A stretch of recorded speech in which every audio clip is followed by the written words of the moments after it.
I'm Chad Jennings. I'm the pastor at Christ Community Church in Marion, and I'm here to talk to you today about presence. Before being called to serve in Marion, I served in Glidden and Carroll. And the church in Carroll had an older, majestic building, and like many older buildings of its era, it sometimes would provide shelter for bats. This was a constant issue at our staff meetings, because usually they'd be found at night by our custodian who is there by herself, or heaven forbid in the morning by the secretary. We tried all sorts of things to get rid of these bats, and we just couldn't get rid of them. Finally the joke came, well, if we really want to get rid of them once and for all we'd have to do is confirm them. What is it about membership that triggers in us the desire to flee? Why do we think that this is the end? Well, over the years I've heard various reasons why people don't come to worship. A small business owner that I knew once used to tell me that he worked 6 days a week keeping his business going. And he really wished that we had a Saturday night service, because Sunday mornings were his time to sleep in and to do things around the house that he couldn't do the rest of the week.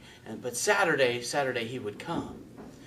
Well, my experience with Saturday night services is they just really aren't well attended. Even in a congregation that worships around 500 on a weekend, the Saturday service only accounted for about 30 of that.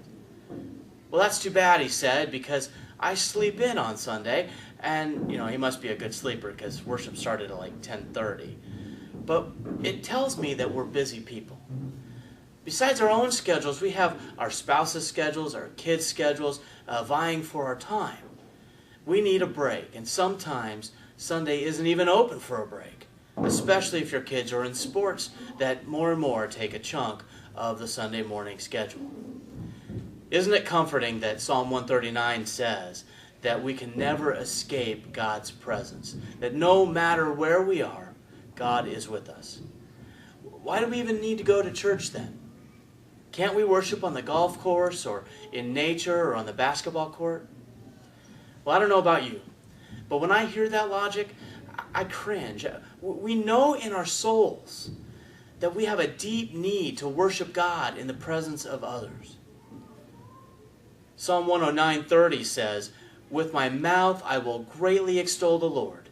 In the great throng of worshipers I will praise Him." We're called to worship in community. In 1 Corinthians 14, Paul teaches about the do's and the don'ts of worship. And much of it has to do with the speaking of tongues in church.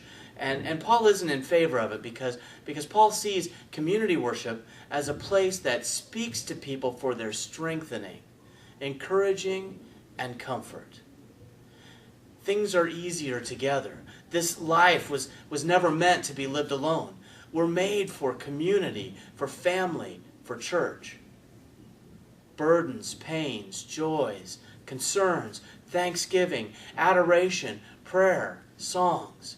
All these things are better in the presence of other believers. This is what we get when we show up. Now, I have a 9-year-old son who is playing basketball on a team that plays at the Y.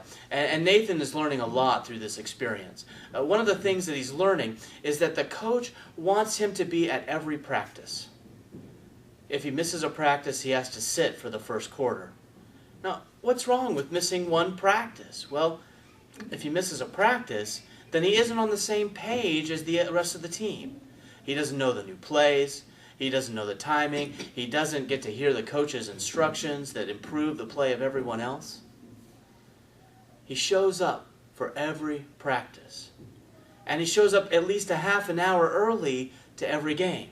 He's learned the value of spending time with the team. We get it when it comes to sports, right? We get that. Why don't we get that when it comes to church? When you miss a Sunday, you don't hear the message. You don't get the teaching. You miss the music. You don't have the same prayer experience. You're no longer on the same page as the rest of the team. In today's world, you can listen to the messages online, which is great. It keeps you somewhat with the team, but it isn't the same as being there. And I don't know about your church culture, But it's quite common where I preach to begin the service with a countdown and then an introduction of the theme for the day, and notice that the seats are still pretty empty.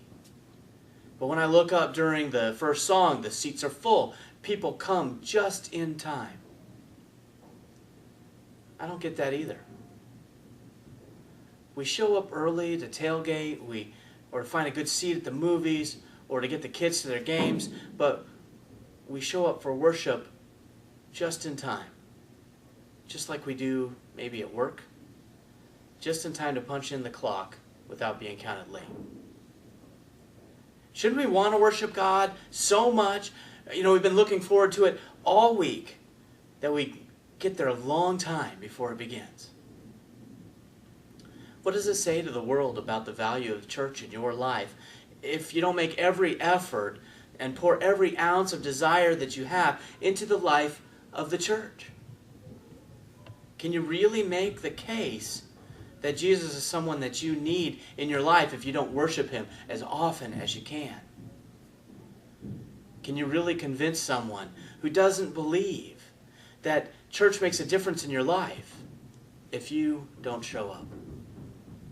The song says, "Better is one day in your courts than thousands elsewhere. Better is one day in your house than thousands elsewhere." We have the opportunity to spend a day in His house every week, to gather amongst other believers who understand and want to share the experience with us. We already spend 1,000 elsewhere, wishing that we weren't so busy. So take the time to be in His presence in the community of faith with which you have chosen to connect.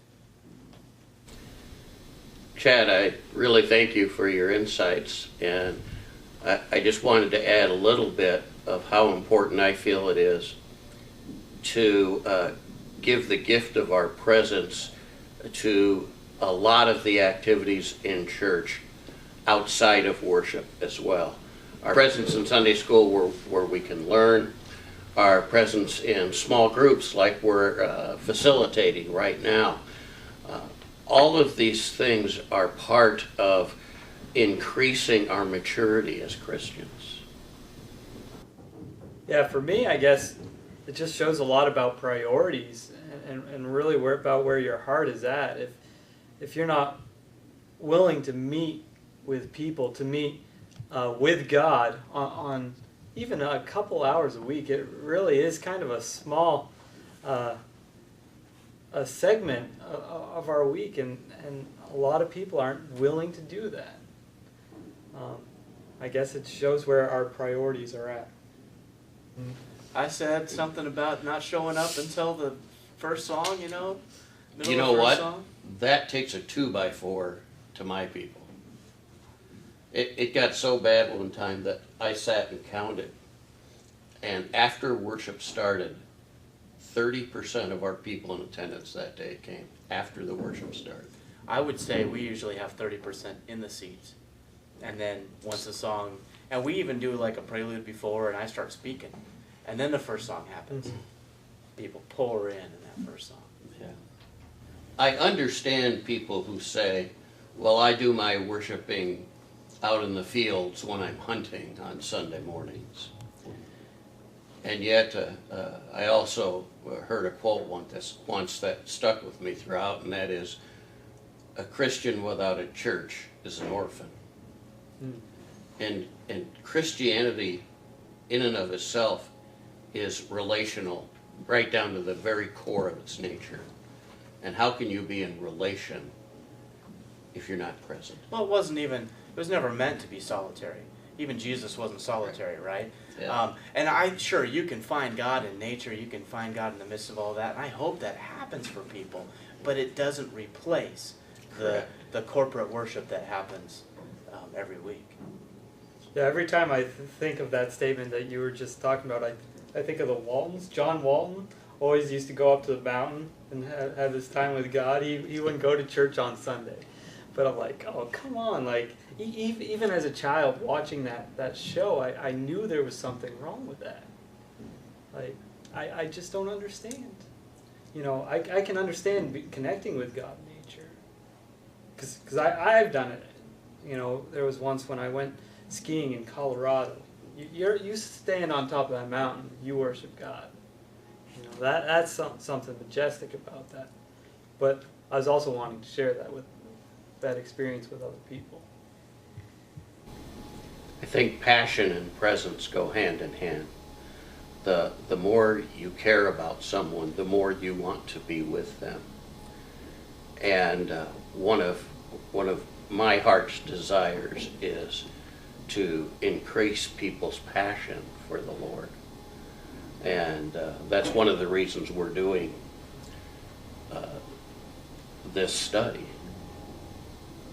And, you know, I don't know if people know this, but when you're used to preaching to a congregation that's a pretty standard size, whatever size that is, you know, and there are fewer people there that week, especially if it's significantly fewer, it's harder to have the same kind of energy and presence in preaching and leading worship during those times, because we want to be in the presence of other people. You know, it's worth it to do it for one or two. It's totally worth it, but it doesn't have the same kind of experience as if everybody is there.